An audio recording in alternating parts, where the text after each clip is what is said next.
I will call the Monday, June 26, 2023 meeting of the Barnstable Community Preservation Committee to order. And I'll call the roll. Terry Duenas. Here. Marilyn Fifield. Here. Deb Converse. Not here yet. Catherine Garofoli. Here. Tom Lee. Here. Farley Lewis. Here. Steve Robichaud is absent. James Tenalia. James is here, but not answering. He's mute. Muted. James, you're muted. James. I'm here. Sorry. You got me? Yes, and this, for the record, is James's last meeting. I want to thank him for all his service over the years. And Yeah. Lindsay Council is present. I will read the announcement. Please note that tonight's meeting is recorded and broadcast on Channel 18. And in accordance with Mass General Law, Chapter 38, Section 20, the chair must inquire whether anyone is taping this meeting and to please make their presence known. Anyone taping out there? Seeing none, we'll move into the approval of the draft Community Preservation Committee regular meeting minutes from April 24th, 2023. Everybody had a chance to look them over? I'll take a motion to approve. Motion to approve. Is there a second? Second, Marilyn. Moved and seconded. Any further discussion on the minutes? Seeing none, I'll call the roll. Terry Duenas, Yes. Marilyn Fifield, Yes. Catherine Garofoli, Yes. Tom Lee, Yes. Farley Lewis, Yes. James Tenalia. Yes. Lindsay Council votes yes. Okay. We have one item of business from the Barnstable Land Trust, but we were notified that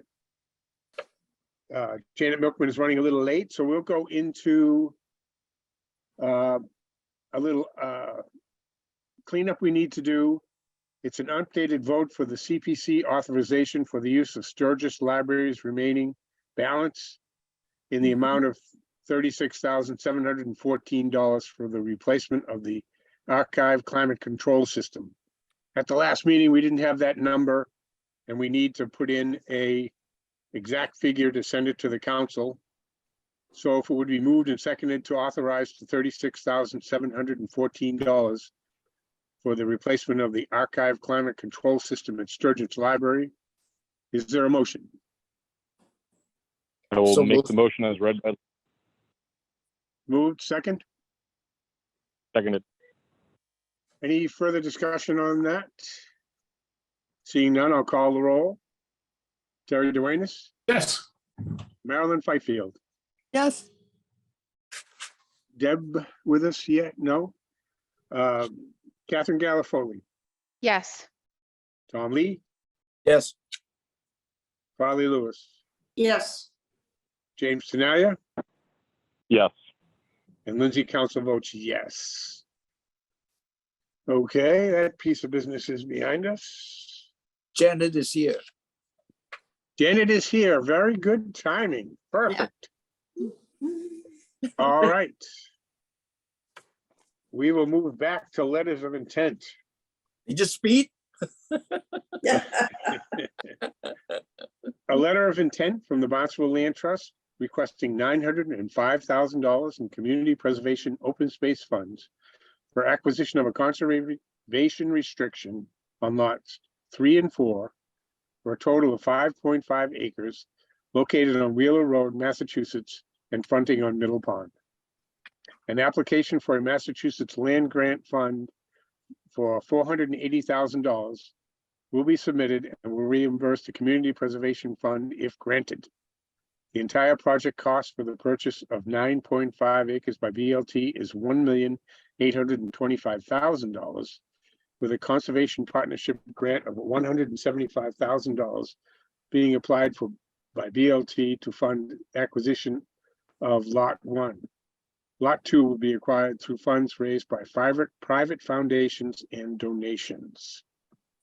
Janet, you're on. Thank you, and thank you for getting us on the agenda on short notice.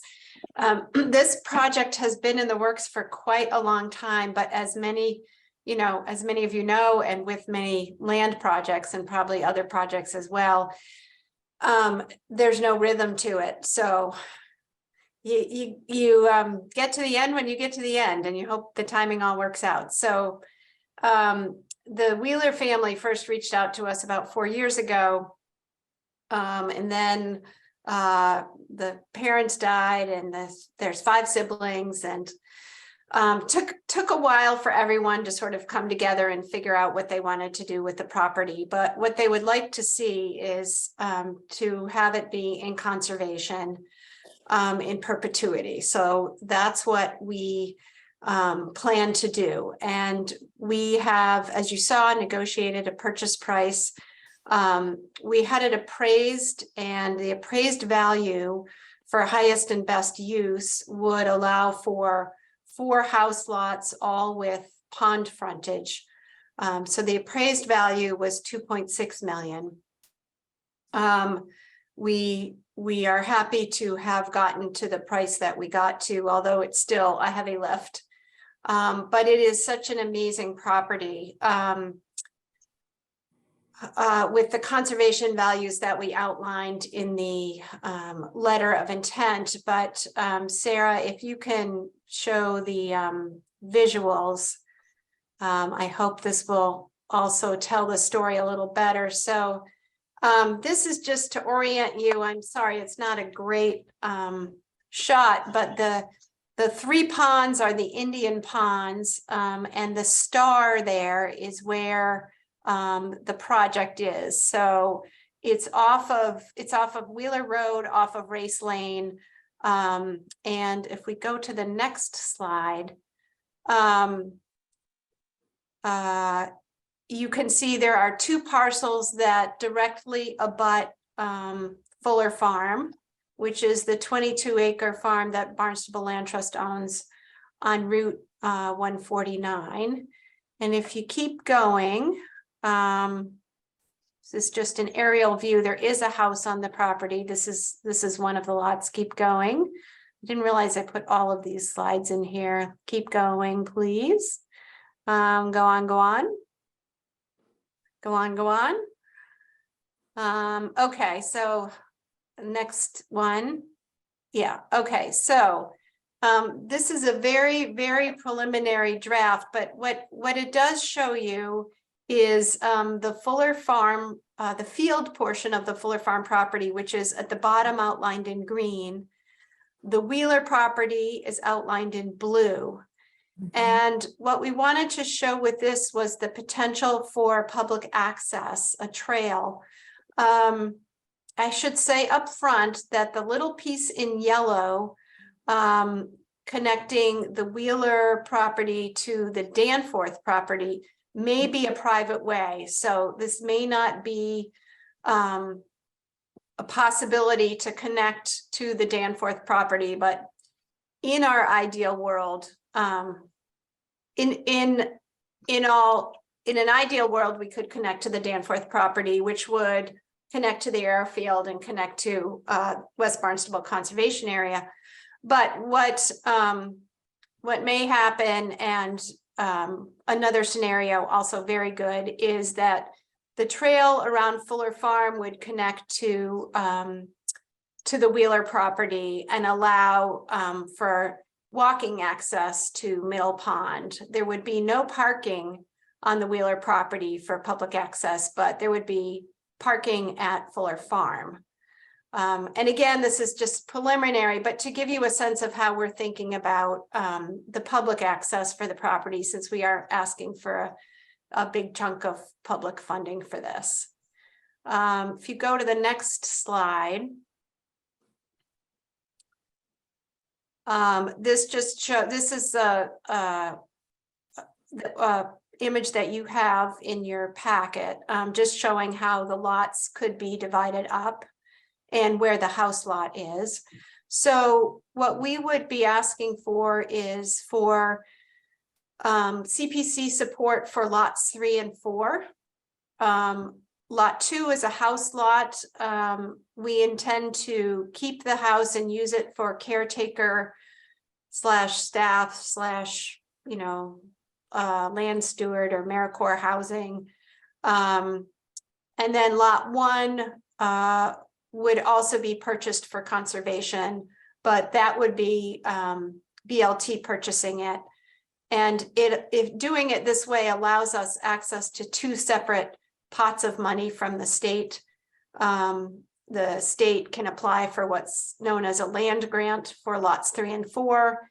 And Barnstable Land Trust can apply for conservation partnership grant for lot 1. Those conservation partnership grants go to nonprofits. The land grants, which are significantly larger, go to municipalities. And if we go to the next slide.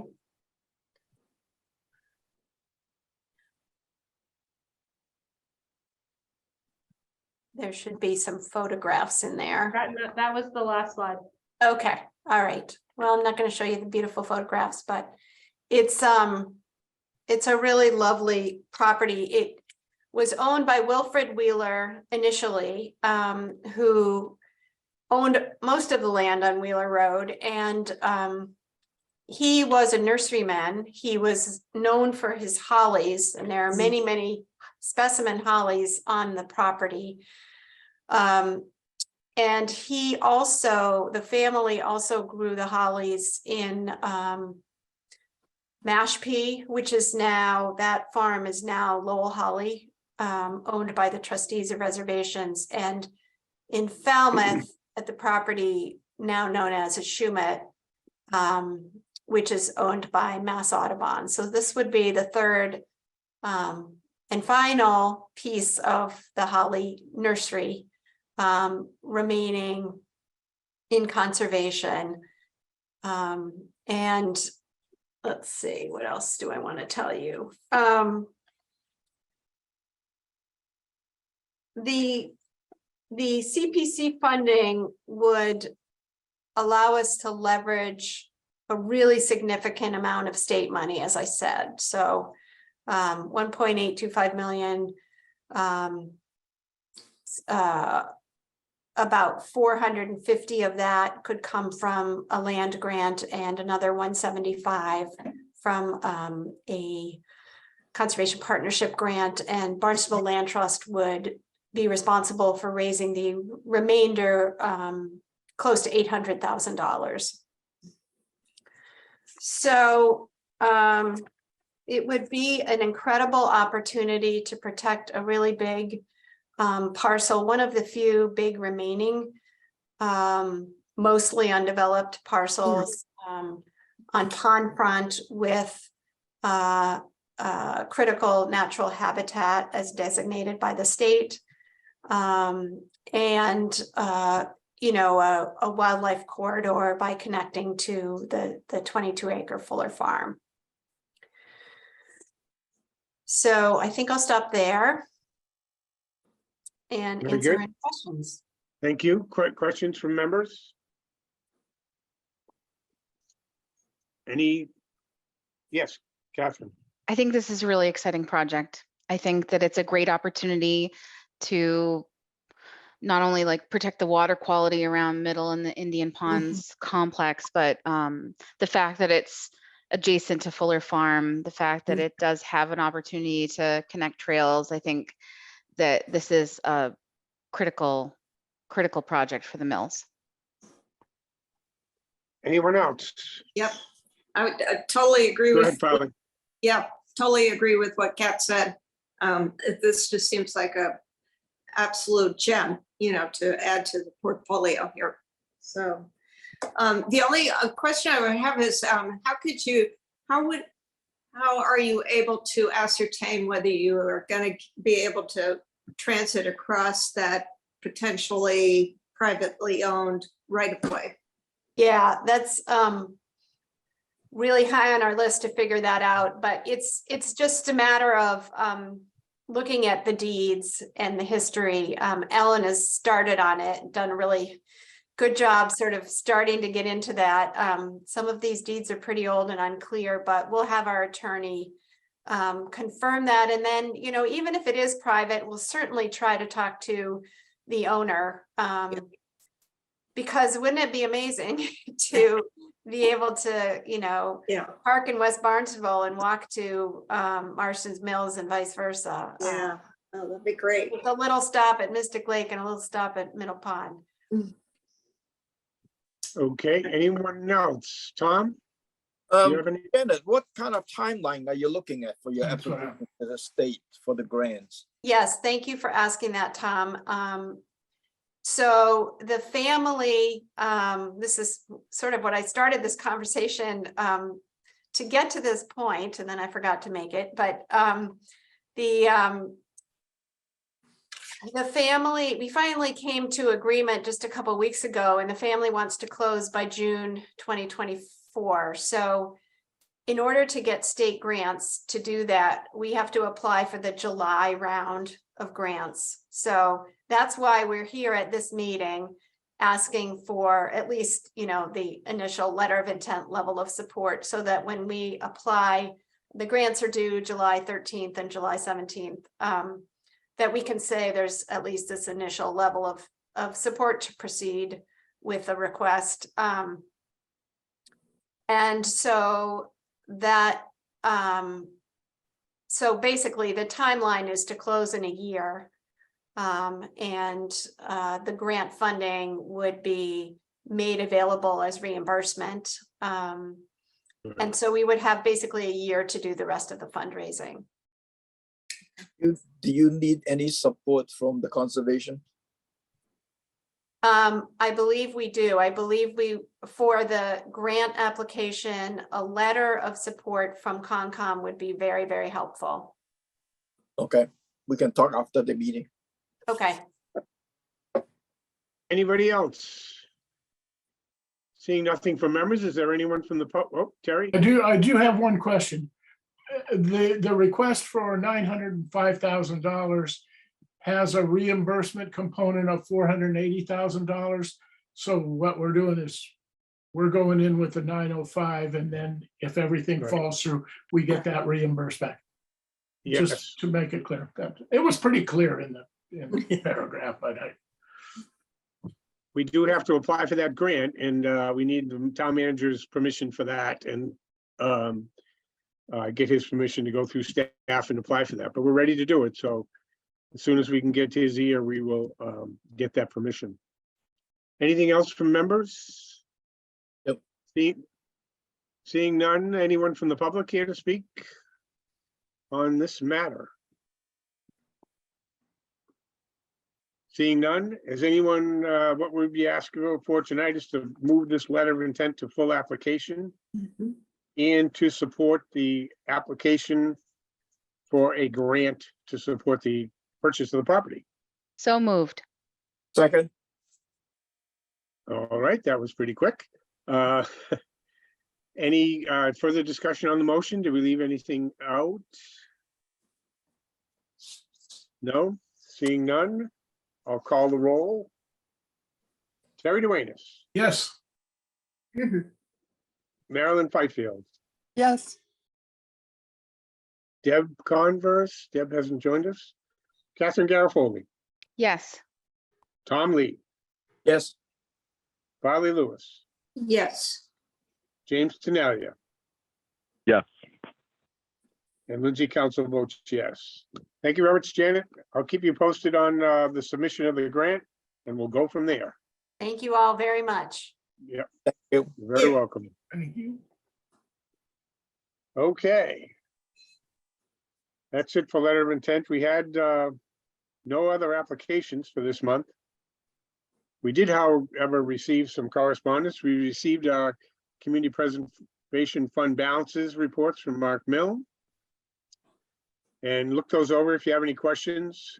We usually start at this time looking to see if there's projects that can be taken off that list. So we'll be doing that. And we also received a letter of withdrawal from the trustees of reservation regarding Armstrong Kelly Park, which they've had their grand opening and they're done. So we can take that project off our list. Project updates. Unitarian Church, the application was approved at the April 6th meeting. And they've already gone to work and gotten started over there, so they're in good shape. And phase 3 and 4 applications from the Department of Public Works were also approved at the April 6th meeting, so that funding is available. The Osterville Recreation Playground application was approved at the April 27th meeting, and that funding is available. And we didn't get a chance to speak to Janet about it, but they're about to close on the Bowles Field conservation restriction. And they're trying to get that done by the end of this fiscal year, I believe. So that will be going on to the book shortly. And the conservation restriction was approved at the June 15th Town Council meeting. And let's see, the appraisal for 2030 Meeting House Way is in and received. And as is the water study, which Tom Lee and I have to sit down and go over. One thing we are having difficulty is finding someone to evaluate the appropriateness of a community housing on this site. The folks we've talked to have either looked at it and can't participate, or for one reason or another haven't been able to help. Jim, have you had any luck with finding someone on that one? Yeah, I was just gonna say, I actually spoke with Elisa from Hack today. She was gonna send it over to her team to see if it was something they would be interested in. If not, she said she has 2 or 3 consultants Excellent. we can hire. Would do the sniff test for us. So Okay. Very good. I will be back to you on those. So that was it on updates. Did I miss anything or have anything that folks didn't? I did check with legal department on the three conservation restrictions, still pending with the state. That's Haju, Amaral, and Prince Ave. No new information on any of those, unfortunately. Any other items I may have missed? Seeing Lindsay, none. I have a question on Sure. any movement on the Katuah Church with the stained glass and frontage and all that. That's pretty much over. We didn't put go down. Yep, and we have had an interesting letter that we'll be back to you on for the next meeting about a private home that is looking to get their roof done.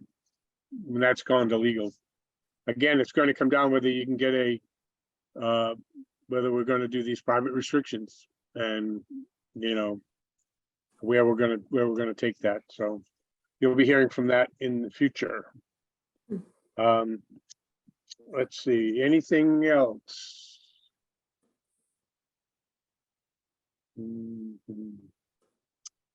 Nope, that's all I had. We reminder that the annual meeting is July 17th, so that's just a few weeks. The committee has done a great job putting together a new style meeting for us with speakers and little refreshments. It's going to be a lot of fun. And we'll do our regular meeting at the end of that, correct? We're doing it at the end. Our July meeting. And again, I don't think it's going to be too busy, so. Yeah. And we are going to be looking in that to do these grant agreements. That's one thing that Stuart Saganor has mentioned, that we could avoid a lot of the problems that we haven't had a lot of problems, but these issues when you sign a grant agreement. It'll spell out when the payments can be made, what the payments are for, and it really nails down your agreement. And they recommend doing them for all projects, not just historic. Right. So we would enter into an agreement right after we approve the item at town council, and it'll spell out the calendar for when things have to happen. And a lot of times there's towns, which we don't do, will insert like a 3-year deadline. This has got to be done in 3 years, for example. So if it's not completed, then the funds go back to CPC. So there'll be some interesting things to look at in the coming weeks and months to see if we want to change our rules or any of those types of things to fit these new suggestions. Anything else? Any public comment in general on community preservation matters? No, the only thing, this is James' last meeting, so thank This you, is James, for your service. We'll miss you very much. Absolutely. Thank you. Thanks. Appreciate it. Gonna miss you guys. It's been a blast, but with 2 kids under 3 and a dog and work, it's I gotta cut some priorities, unfortunately. But I will certainly be following along and looking forward. If you guys ever need anything, please don't hesitate to reach out to me. Thank you, James. I will be regarding those Alicia at Hack and the other potential consultants. Anybody else out there? Seeing none, I'll entertain a motion to adjourn. So move. Second, Second, any discussion? Seeing none, I'll call the roll. The motion to adjourn. Terry Duenas, yes. Marilyn Fifield, Yes. Catherine Garofoli, Yes. Tom Lee, Yes. Farley Lewis, Yes. James Tenalia, Yes. and Lindsay Council votes yes. Thank you very much, and Okay. we'll see you on the 17th.